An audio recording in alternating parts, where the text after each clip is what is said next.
Hello all and welcome to Sunday Q&A. Sorry it's a bit late. It was a bit hectic yesterday.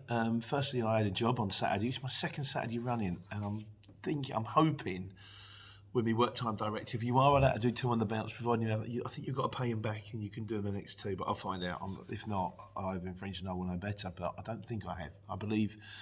I always say to keep it simple, you can work one Saturday in a fortnight, but I think you can work two Saturdays in a fortnight, providing you don't work the next two. So we'll see.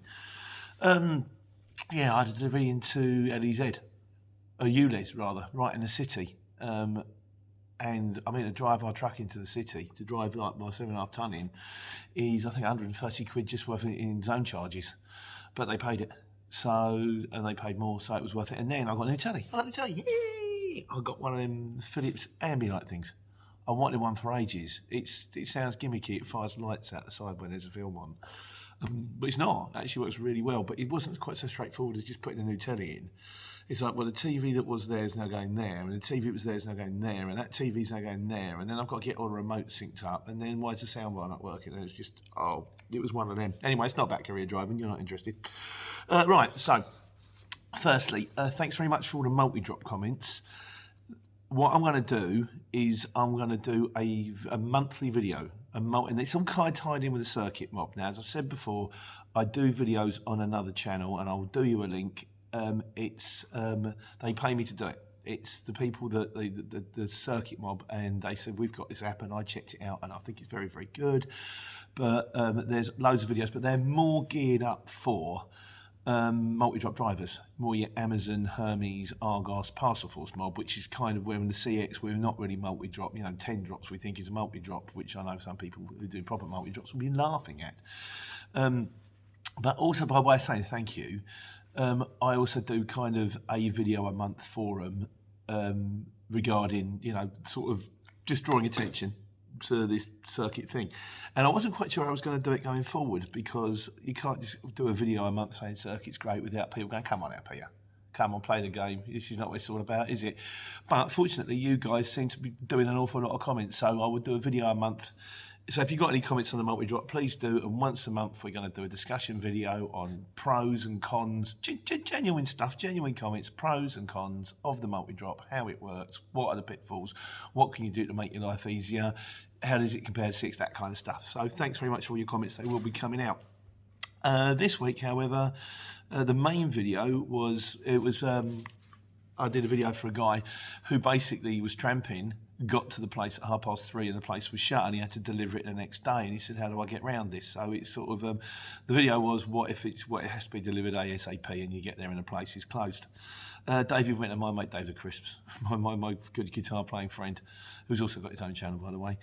He said, and I forgot I did a video on this, we do A to B, we don't do C. C costs extra. He's like, because he's a taxi driver, and he kind of says, the amount of times where you drop someone off at a block of flats and they go, can you just take my bags up the 11th floor? He said, if it's an old lady, fair enough, but if it's kind of a young, sprightly fella, you're like, no, I deliver you to the door. I don't deliver your stuff to your apartment, sort of. You've got to do that bit yourself. But yeah, he's right. Poor lady, you just say you'll do it, but there's extra money. And so with the thing, he got there ASAP, the place was shut, re-delivery in the morning, it's another charge. Paul A. Bevan says, what I've done before is to charge him for an overnight stay in a Premier Inn, say about 70 quid and £25 for taking it back in the morning, then get a job on the CX. Again, talk to the shipper. If you're not that far from home, you go, look, I'm going to go home, I'm going to have a kip, I'm going to deliver it in the morning, I'll charge you for my first morning's job. If you're like a million miles from home, or you sort of, you were going to go home and, you can say, well, look, I'm going to have to stay overnight. Talk to them, explain the situation. They will talk to their customer. You can come to some kind of an agreement. By 72. This is also, ask the shipper to get another courier to deliver in the morning. Don't wait around unless they're paying top dollar. I've done that before as well. Because, like, for example, I think I had a job for, say, Andover. This was when I was in the Luton. And I had to do a job from Andover to, again, City in London. And I missed the delivery slot. And they went, you have to bring it back in the morning. So I rang the guy and he said, well, can you take it back? And I went, not really. I said, because the reason I took this job was because it's kind of taking me home. I live 30 miles north of here. Now you're asking me to drive all the way back down towards Bristol again, then drive all the way back again. So what we ended up doing is I met another guy in a van somewhere in kind of like Hornsey way, and we just ferried the load, shipped it from side to side, and he took it back. And I got paid for doing the job and got paid the waiting time, waiting for the guy to turn up to transfer the job over, because it wasn't my fault. Again, the shipper was like, he said, yes, this has happened twice already this week. They're in utter pain trying to get the stuff in. He understood. It's not like it's never you and I. It should never be a courier versus shipper situation. We should work together to make life easier. That's the way it's supposed to be. Raj 1975 said, I had this in my first week of starting off. Phoned the shipper straight away, and he arranged for me to drop it to a local courier, pay me extra for messing about. That was nice. That was one pallet, though. God knows what would have happened if it was a truckload. Cool. Well done, Raj. And also, again, that's happened to me before as well. And that was ironic. I had 4 pallets on board, and I'd taken them down from Sheffield way, and I had to go to Milton Keynes. Oh, what a job. Taking me home. And it was a Friday. I was going on holiday on a Sunday. They went down to Milton Keynes, to Waitrose. And Waitrose went, why are you in? I said, I'm in a Luton van. And he went, no, we ain't going to be taking that. He said, we'll take one. It's a bizarre situation. They will take 1 pallet off a Luton van. More than 1 pallet's got to be on a truck. I went, okay, well, it's this. I rang the shipper, and he said, well, can you take it back to Sheffield? And I went, no, that was right. To take it back to Sheffield, the place would have been shut by the time I got back there. So, well, can you take it back on Monday? I went, no, I'm going on holiday. But what I did, I said, listen, there's a courier company, a bigger courier company, where I am based. My mate Giuseppe said, what I recommend we do is I drive this down to Giuseppe's. I'll give you Giuseppe's number, and he will give you a cost of redelivering it. And this is Dunstable to Milton Keynes, not Sheffield to Milton Keynes. So what I did in the end, the shipper paid me extra for driving it down to base. Giuseppe took it on with his fork truck, put it on a 7.5 tonne, ran it in there on Monday morning. Again, you try to find solutions, try to find ways of moving forward that helps people and doesn't cost everyone an arm and a leg. But, you know, it does. These things happen sometimes, but they're not insurmountable problems. It really is just about moving stuff. So anyway, that was on that one. So we're straight into miscellaneous now. Coleon 9176, that's a droid's name. We did thing on run locks. Now, I'm not sure what run locks. He said run locks are good. They keep the battery topped up if you're using the lights for hours on end, which presumably sometimes if you're parked overnight, you want to leave your lights on, you know, so someone doesn't smash it in the back of your van. Keeping the cab warm, negative, it uses diesel. So Greta Thunberg's going to put a hex on you, and the noise isn't very good for the environment, etc. But and this is about overheating the engine. He said I was a truck fitter years ago, and one thing that's often overlooked is the thermostats. Most trucks have 2, have them changed every 5 years, and they will flush them out with deionised water and stuff like that. He also did one about van locking bars, and there is a link to van locking bars underneath it, which they're very good van locking bars rather than straps. But the only problem is you have to have the right. The bits that run down the side, and they're spring loaded. I know Martin, the courier driver, my mate Martin, who does the removals. And once you've got your load in, you put the bar in, you ping it in, and it clicks, and that load ain't going anywhere. Straps can come off, straps can break. These locking bars are very, very good. Having said that, you're looking at a pile of money, whereas for a strap, you're looking at like 10, 20 quid for a big one. So, but there is a link down there on it in case anybody wants to have a look at that. Domain name guy says, cheers to the feature, mate. Thanks very much for your contribution. It's all appreciated. Anyway, I think what we're going to go to with this. he says I dress like an astronaut on sites for health and safety. And he did an interesting one as well. So if you're delivering to a building site, because we did one on this recently, and you can't find it, look for the muddy tyre tracks. So say, for example, you're driving in, there's all these new shiny homes with cars parked in there, and then you go, hang on, there's a bit of mud there. Follow the muddy tyre tracks, because they will take you to the back of the housing estate where they're building more houses. He said that you tend to get that in phase 1 more, phase 1 and phase 2. After that, they tend to be a little bit cleaner, like, you know. So Dennis Eagle says, if you're delivering again to site, he said, go straight to the manager or supervisor. The staff are generally quite thick. I wouldn't say they're thick. A lot of times they just don't really care. It's kind of like, I am here to lay sort of electrical wiring. I am here to dig a hole. So yeah, you really want to get to like, my wife works for a firm, and they call them like development managers, or you want to see the site manager. They're normally in the porter cabin and normally next to the compound, and it's normally up a flight of stairs. That tends to be the way. I don't know why. Smaller sites, maybe not. I have done before where they've just had like a ground floor compound. But yeah, and they also tend to be a little bit more smartly dressed. So they will still have boots on and they will still have a hat on, but they might be wearing a shirt and trousers rather than sort of jeans and high vis. Well, they should always have high vis on as well. Not necessarily if they're in the office, they take them off. Nigel Rainbird. He says, hi Pete, concerning the query on changing vehicles, there was one, can you change vehicles? He said, on the CX, it's easy to do on the CX menu, just change the vehicle description on and off. But some shippers, I think, change their details on you. I had to tell a shipper I'd got my own van back and I changed the settings on the CX. Wonder if it was getting a small van job. You know, I think he thought he was getting, the guy was turning up in a small van when he actually was kind of like a long wheelbase or a Luton job. But apparently you can register two vehicles with CX and you can flick between the two. So if, for example, you've got a fridge and you've got a Luton with a tail lift, one day you want to do a fridge job, one day you want to do a Luton job, it can be done. I didn't know. The Urban Trucker, because we did one also, which is coming out soon, on how to move your vehicle while on break. And there's a bit of debate recently on, is it legal, isn't it legal? And I swear on my CPC, the guy said you've got the 1 minute rule. He said, hi Pete, the guy who said you can't move your vehicle on break, he said most people know that you can move your vehicle on break using the magic shunt, but it's not illegal. Basically moving the vehicle while on brake. The reasons why you can do it is because digital tachographs were first fitted in HGVs were a nightmare for recording driving time you hadn't necessarily used. For example, to record the movement, half a turn of drive of the axle would record a minimum of 1 minute, sometimes 2 minutes driving time. The problem was if you're stuck in traffic, every time you moved, so basically if you're sitting in a traffic jam and you move slightly forward, it will record the fact you've been driving for 2 minutes. So if you were stuck in a traffic jam for like an hour, really you should be recording no driving time at all, and it could record like 2 hours worth of driving time, in which case you've got no chance of getting home. So that's why you can do it. But there is a video coming out on how to move your vehicle while on brake, and I do think it must be kosher, because if it's not, why would the tacho let you do it?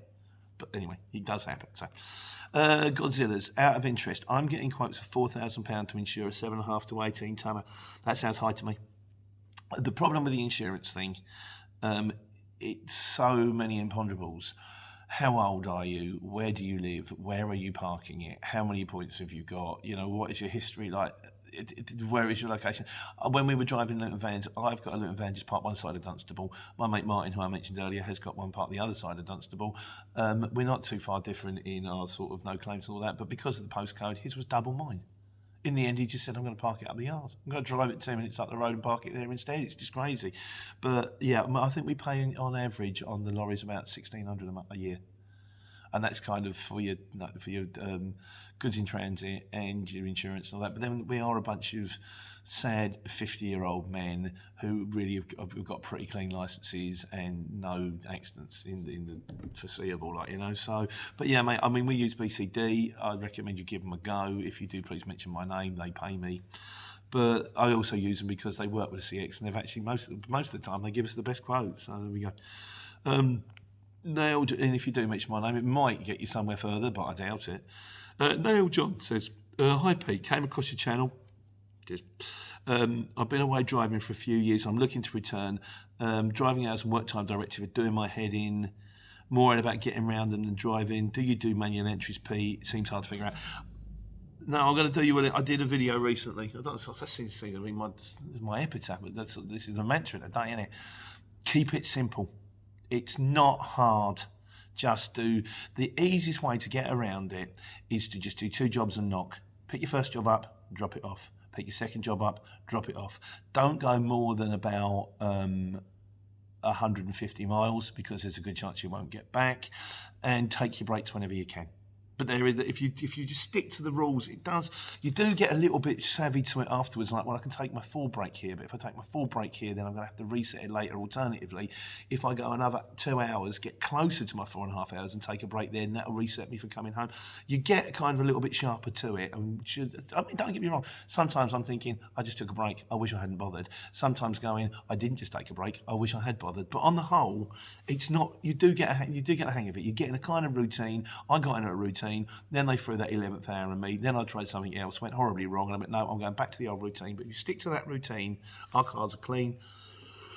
It's 2 jobs and knocking it works, and there's enough money in 2 jobs and you also don't drive yourself mad. You're not working yourself into the floor like you can be in a van doing 15 hours a day.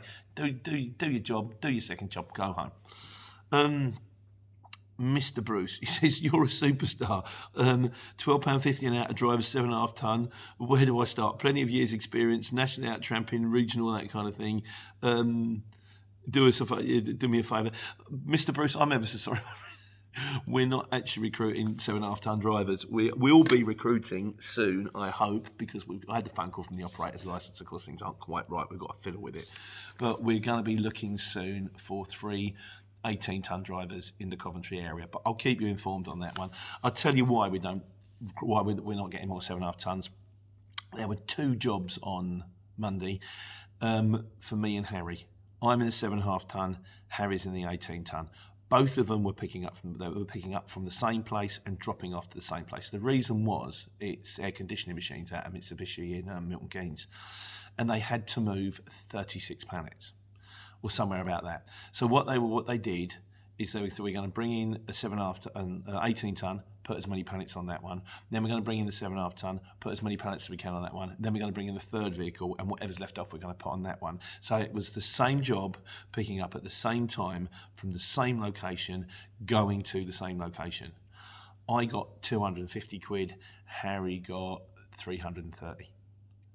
The only difference being he might have had 2 more pallets than me. So it's 80 quid for 2 extra pallets. So that's why we tend, and also I get decent money. I'm bringing in the same kind of money as the 18 tonnes, but I might be doing 400 miles a day. They might be doing 100. Literally, Milton Keynes to Northampton, and then Corby to Kettering, and then home. Or something like that. Little jobs, but they pay a lot more. They spend more time waiting on bays than I do, which is frustrating, I know. But they're not doing the diesel, they're not doing the wear and tear, and they're getting more money for it. So that's why we don't. I mean, I've only got the 7.5 tonne because when I bought it was the only vehicle that I could drive because I didn't have my Class 2 then. But eventually we will be changing all of them up for 18 tonnes, which I also say, if you're going to be working on the CX, you want to make the most money, the vehicles you all should be driving is 18 tonne, curtain sides, with a tail lift, tuck under tail lift so it goes on the bay. But bear in mind, if you want to get into lorries, it's involved. If you just want a simple life, get yourself a Luton with a tail lift and get one side converted with a curtain, or buy yourself a small van and become an Uncle Al, but we're going to do one on that.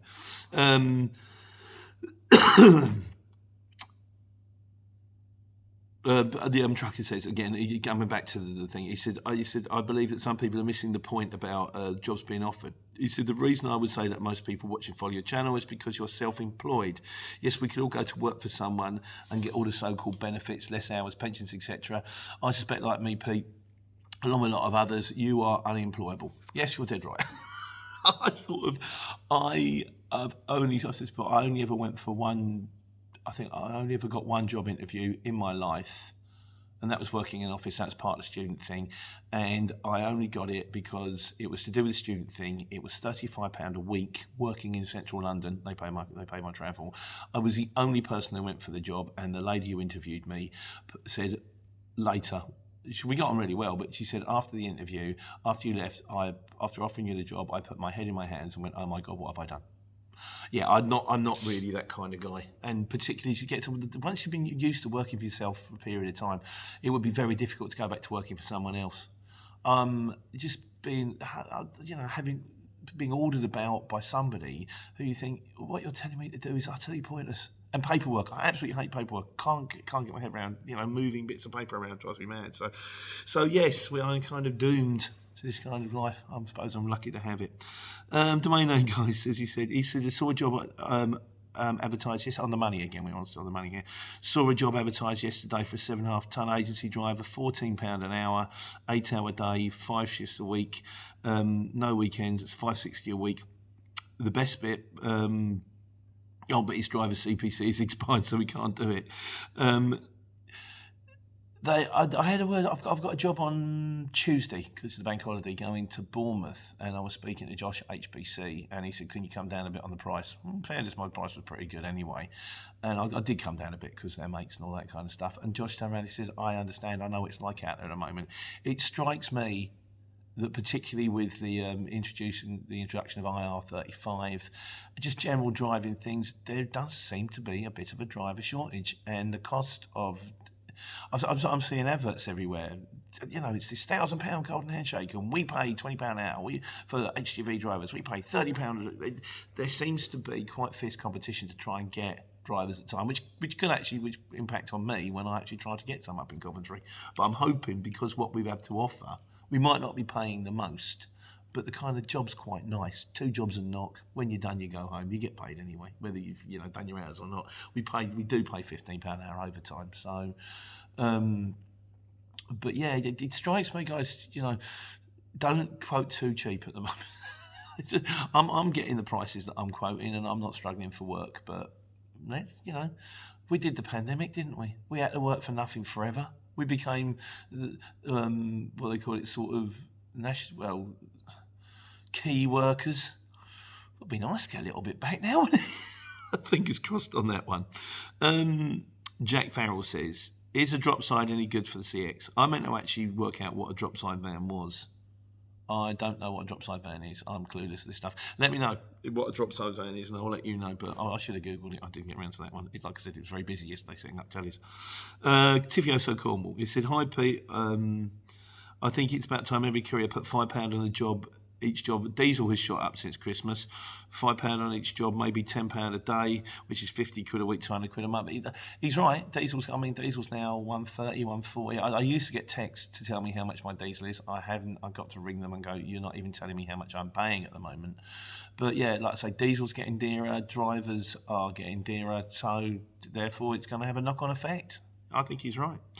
Declan Connor says, "Hi guys, I'm currently an HGV driver working for a company in Scotland. I was considering purchasing a van and doing my jobs on the exchange.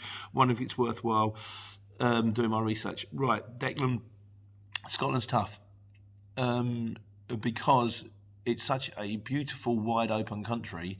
The operative words in that sentence being wide open. You get the odd bit out of Aberdeen, you get the odd bit out of sort of Dundee, but you don't get that many jobs. Now, if you consider tramping, if you could get your first job, I don't know whereabouts in Scotland you are either. I mean, if you're prepared to drop down a bit, you might even be in Ayrshire, so you could drop down towards Preston, Blackpool, Manchester. It's a way to go, but if you're prepared to drop down and then stay away and then get back, you can. But if you just want to run Scotland, there's not that many jobs coming in and around. There's a few. It's not as busy as it is down south. That's not to say it's not doable.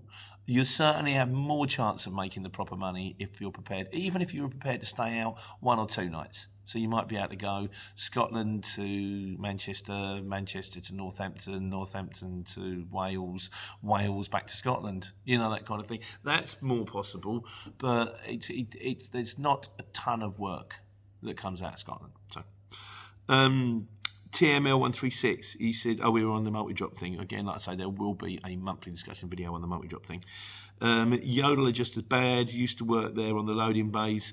When I was there, a driver's van broke down and they told him he had to rent a van or don't come back. You do get the horror stories from these firms, but people still do it and they still seem to be relatively happy about it. So we will, like I say, we will be doing more discussion on that one in the future.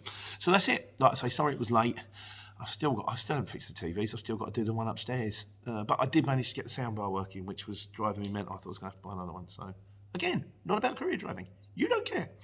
In conclusion, I did that video the other day. Again, guitar player Dave, he says, look at all those lovely crates behind you. Market trader's dream. I still do that, mate. I still get there looking at plastic boxes going, or cages. Cages, you drive into a place and then suddenly you drive out and 3 or 4 cages, which is not, I don't know what happens. They just seem to disappear into the ether. They were there, and then they're not. Is there cameras about? I hope not. But I don't do that anymore. In fairness, now I want to get the stuff off. I don't want to be stuck with it on board. And finally, Steve Campbell says, I delivered bread to a church today in Durham. I told the vicar that I brought him today his daily bread. I tell you what, if you've ever got, was it 5 loaves and 2 fishes, I'm going to show you the most amazing trick. I'm sorry, that's it. It's bank holiday. I think the fact that I'm not actually doing this when I'm supposed to has probably thrown me out sideways. I'll upload it now. You'll get it as soon as you can. I hope it helps and enjoy the bank holiday, guys. Take care. But for one day, you don't have to take money.